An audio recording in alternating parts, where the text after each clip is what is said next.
बिस्मिल्लाहिर्रहमानिर्रहीम।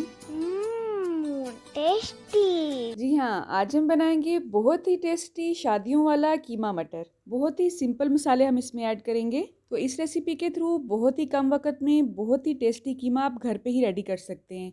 मैंने आज मटन का कीमा बनाया है, आप बीफ और चिकन का कीमा भी इसी रेसिपी के थ्रू बना सकते हैं। ठीक है। अब टेस्टी सा कीमा मटर खाने के लिए आपको किसी भी शादी का इंतज़ार नहीं करना पड़ेगा, बल्कि आप घर पे ही इसे झटपट रेडी कर सकते हैं। तो चलिए अपना टाइम वेस्ट किए बगैर अपनी रेसिपी स्टार्ट करते हैं। टेस्टी। तो प्याज़ों को हमने गोल गोल लच्छों की शक्ल में काटना है, इस तरह ये जल्दी से गल जाते हैं। ये 3 से 4 अदद दरमियाने साइज़ के प्याज हैं। टमाटर 3 अदद दरमियाने साइज़ के लिए हैं, इनको जस्ट 2 हिस्सों में काटा है। ठीक है। कीमा यहाँ पे मैंने 1 किलो लिया है। इसको अच्छी तरह से आपने कैसे वॉश करना है इसकी रेसिपी मैं आपसे शेयर कर चुकी हूँ। अब इसमें जो मसाले हमने ऐड करने हैं उसमें शामिल है 1.5 चम्मच सुरख मिर्च पाउडर, आधा चम्मच हल्दी पाउडर, 1 चम्मच नमक, 1/4 चम्मच सफ़ेद ज़ीरा साबुत, आप चाहें तो पाउडर भी ले सकते हैं। 2 तेज़पात इसमें ऐड करेंगे, 1 अदद बादियान, 1 से 1.5 इंच का टुकड़ा दालचीनी का इसमें ऐड करेंगे, 2 अदद बड़ी इलायची, 6 से 7 पीस ही इसमें साबुत लौंग के ऐड करेंगे और पानी इसमें सिर्फ आधा गिलास ही ऐड करेंगे क्योंकि मैं इसे कुकर में बना रही हूँ।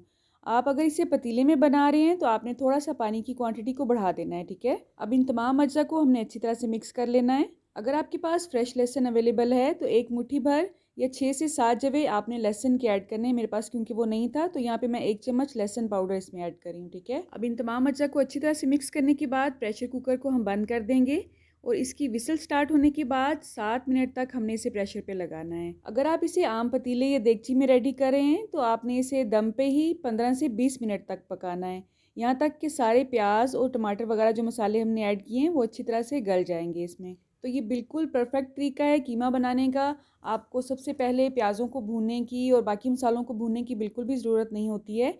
इस तरह अगर आप बनाएंगे तो इसका टेस्ट बहुत डिफरेंट आता है।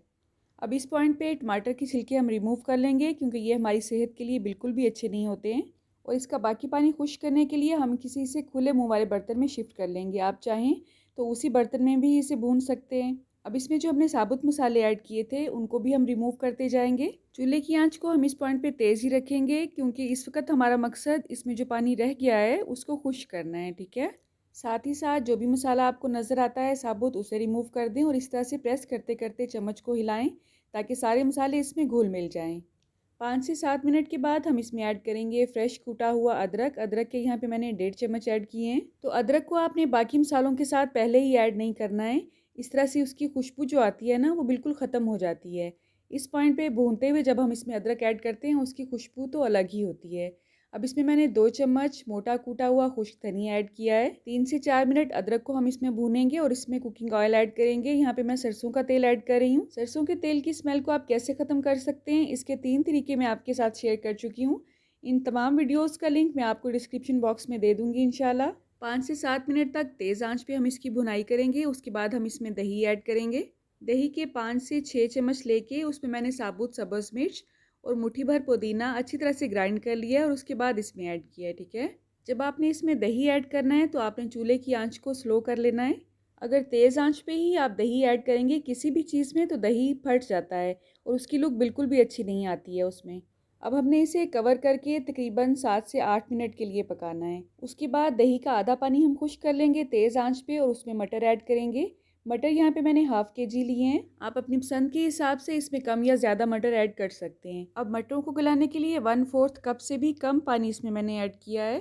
अगर आप कुकर में इसे गलाना चाहते हैं तो आप कुकर में भी मटरों को गला सकते हैं, लेकिन आंच को आपने स्लो रखना है क्योंकि इस पॉइंट पे कीमा तकरीबन 80% से भी ज़्यादा गल चुका है। तो कीमे के कुकर के नीचे लगने के चांसेस इस पॉइंट पे ज़्यादा होते हैं। तो मैंने इसे इसी तरह पतीले में ही पकाया है और स्लो टू मीडियम आंच पे मटरों को गलने में तकरीबन 15 से 18 मिनट लग ही गए हैं। मटरों को ऐड करने के बाद आपने तकरीबन 3 से 4 मिनट के बाद इसमें चम्मच हिलाते जाना है ताकि ये नीचे से जलने ना पाए। आप देख सकते हैं अल्हम्दुलिल्लाह इस पॉइंट पे मटर हमारे बहुत अच्छे से गल चुके हैं। 80% तक तो कीमा हमने कुकर में ही गला लिया था और अब अल्हम्दुलिल्लाह ये मुकम्मल तौर पे गल चुका है। मुट्ठी भर इसमें सब्ज़ मिर्ची ऐड करेंगे। बच्चों की वजह से मैं इसमें सब्ज़ मिर्च कम ऐड करी हूँ, लेकिन आप ढेर सारी ऐड करें, इसकी खुशबू और टेस्ट इसमें बहुत अच्छा आता है। एक बड़े वाला चम्मच कसूरी मेथी का आपने हथेलियों पे रगड़ के इसमें ऐड करना है, इसकी खुशबू भी इसमें शानदार आती है। गरम मसाला 1 चम्मच गरम मसाले का पाउडर ऐड करना है इस पॉइंट पे, और मुट्ठी भर से भी ज़्यादा अगर आप इसमें धनिया ऐड करेंगे, फ्रेश सब्ज़ धनिया, तो उसकी टेस्ट और खुशबू लाजवाब आती है इसमें। चूल्हे की आंच को हमने बहुत स्लो कर देना है और इसे 2 मिनट तक दम पे लगा देना है। इस तरह से जो गरम मसाला और कसूरी मेथी हमने इसमें ऐड किया है ना, उसकी खुशबू इसमें रच बस जाती है। अब इसमें एक बहुत अच्छी सी खुशबू और तरी लाने के लिए हम इसमें देसी घी ऐड करेंगे। आप चाहें तो ये स्टेप मिस भी कर सकते हैं, लेकिन अगर आप इसको फॉलो करते हैं तो इसकी खुशबू, इसकी लुक बहुत अच्छी आती है इसमें। अब चूल्हे की आंच को हम बंद कर देंगे। आप चाहें तो इस पॉइंट पे इसमें जूलियन कट में कटी हुई अदरक ऐड कर दें, या फिर जब आपने इसे सर्व करना है उस पॉइंट पे भी आप इसमें अदरक ऐड कर सकते हैं। मुझे यकीन है आज की रेसिपी भी आपको बहुत पसंद आएगी। आप किस कंट्री से या सिटी से मेरी वीडियोस को वॉच करते हैं, कमेंट बॉक्स में मुझे बताइएगा, मुझे बहुत खुशी होगी। अल्लाह आप सबका दस्तरखान सजाए रखे और हम सबको सेहत और ईमान का रिज़्क अता फरमाए। अल्लाह हम सब के रिज़्क में कसरत, बरकत और आसानी अता फरमाए। रुके रुके सुने, जाने से पहले वीडियो को लाइक कर दें, अच्छी लगी तो शेयर कर दें, और सब्सक्राइब करने के बाद बेल का आइकन भी ज़रूर प्रेस करें। जज़ाकल्लाह। मेरी नेक्स्ट वीडियो तक अल्लाह हाफ़िज़।